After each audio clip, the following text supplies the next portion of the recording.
empty house I hold inside my heart.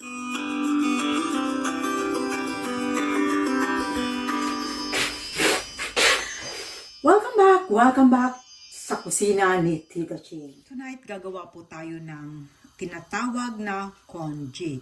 Pero sa ating Pinoy, tinatawag natin na lugaw. You know guys, nung unang panahon, sabi nila ang lugaw or congee ay pagkain daw ng mga mahihirap. Kasi pagkakunti lang yung bigas natin, gagawin nating lugaw para mas madami ang makakain. But then, hindi naman na siguro, I think hindi na ganun ang isip ng tao ngayon. Kasi ang lugaw or congee is napakasarap din nga naman. Ako, paborito ko talaga to. So, ayan. So, kaya gagawa tayo. Ang una nating kailanganin is, guys, yung aking pagluluto nga pala ngayon, guys, ng lugaw ay different from my previous na cooking ng lugaw kasi this one is ginaya ko doon sa Chinese it's a Chinese chef kung paano sila gumagawa ng congee. Yan. So ang unang gagawin ko ay kailangan natin ng 8 cups of water. Papakuluan muna natin. So ayan, nakasalang na. So antayin lang natin na kumulo dyan. Next na gagawin natin guys ay huhugasan natin yung 1 cup of rice. Hugasan natin ng 2 beses. Yan, so ganyan. Pagkatapos nating hugasan ay set aside lang natin kasi antayin natin muna na kumulo yung ating tubig. So abang inaantay natin na kumulo yung ating tubig, ay hihiwa muna tayo ng iba pang ingredients.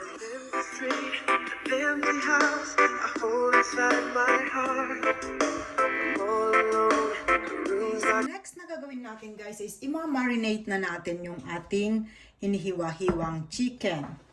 So I have here 1 tablespoon of oyster sauce. Yeah. Okay. So, halo-haloin lang natin. And I have here as well a 2 teaspoon of cornstarch.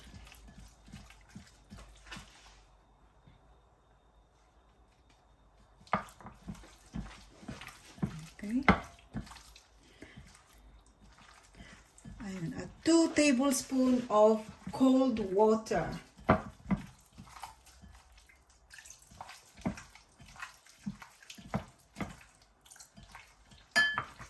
Okay. And so just mix.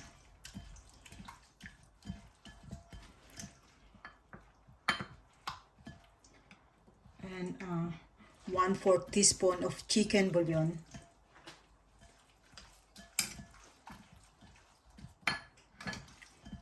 And I have here, you can use regular vegetable oil, 2 tablespoons.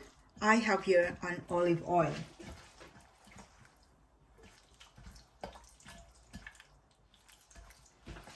Okay. So after this, isi-set aside lang natin.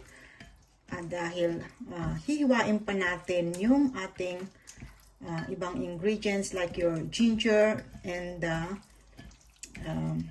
green onions.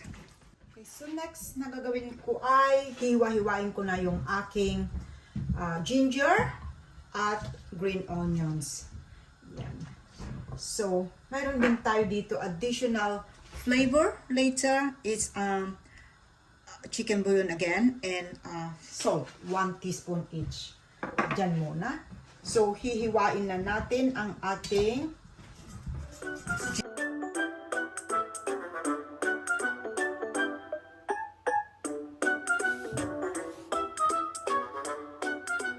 So, isunod naman natin ngayon na hiwa-hiwain ang ating green onion or spring onions.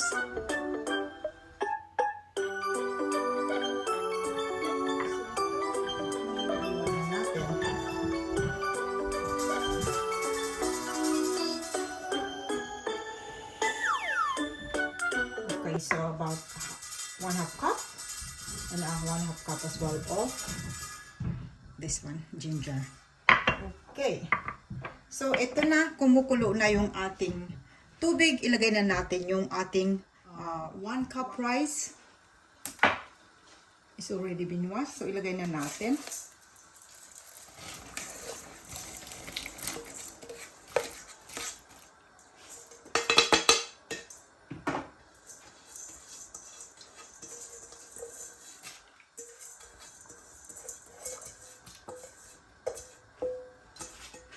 Okay, so wag mo munang haluin pagkalagay. So don't stir yet. So put the lid on back and then wait till to reach the boiling point again before we will stir it. Okay, now that it's boiling, now look, so we can then stir. Yeah.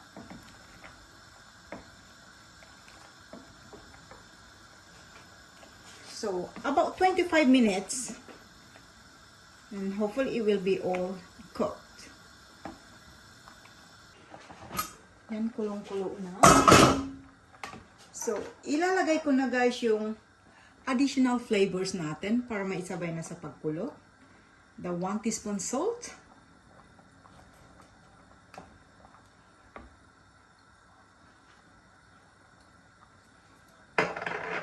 And 1 teaspoon bouillon. Chicken bouillon. So, yeah. Okay. So, hayaan ko lang ulit siya dyan na. Okay, so tignan natin. Ayan. So, gamit tayo nito whisk, guys, para lalong maghiwa-hiwalay yung mga yung rice. Yan. Let's keep doing like that. If you don't have this whisk, it's alright. Just use the, yeah, so it's a perfect consistency now of my congee. Yeah.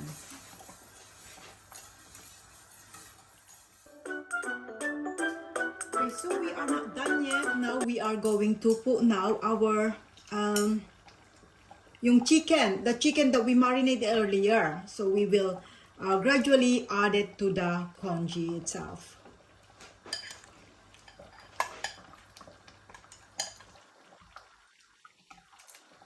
Okay, so we need to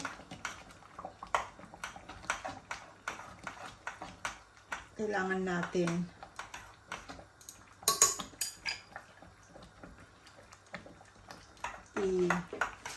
i-stirred para hiwa-hiwala yung ating chicken. Yan. It's just quick lang na maluto guys kasi maninipis yung hiwa natin kanina.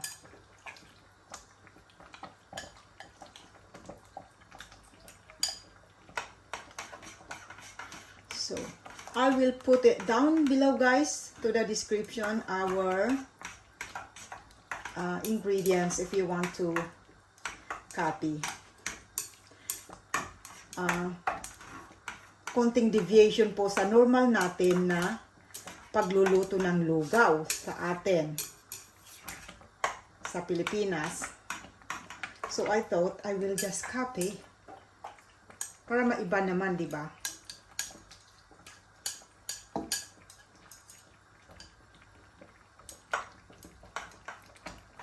Yan.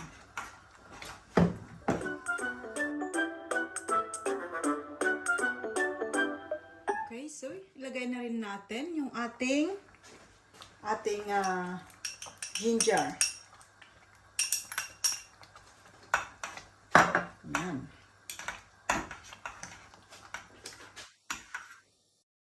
Okay, so ayan na po yung ating congee. Ayan, sarap pala yung ganyan na style. First time ko gawin ito guys, yung congee Chinese style na pagluluto. Masarap siya. And okay. Yan.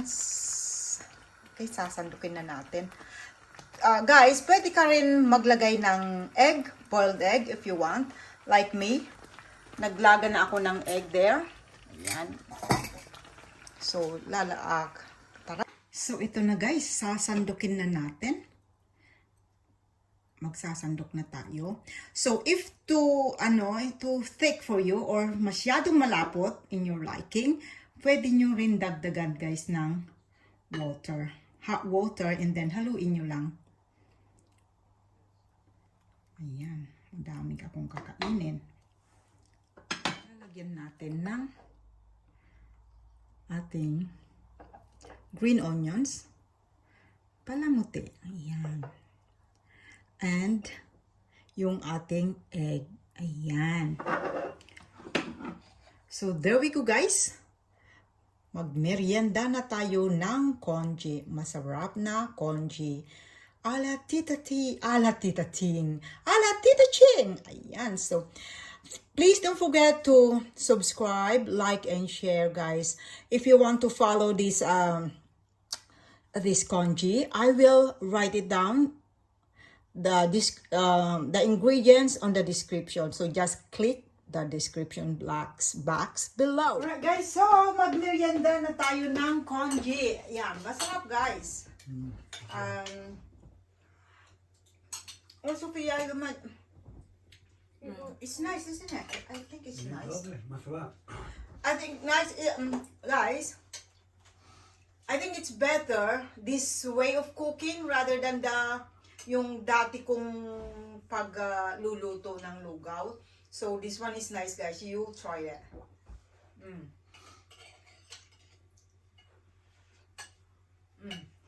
Nice. Masarap.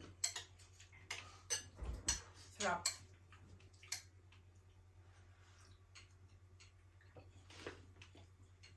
Okay.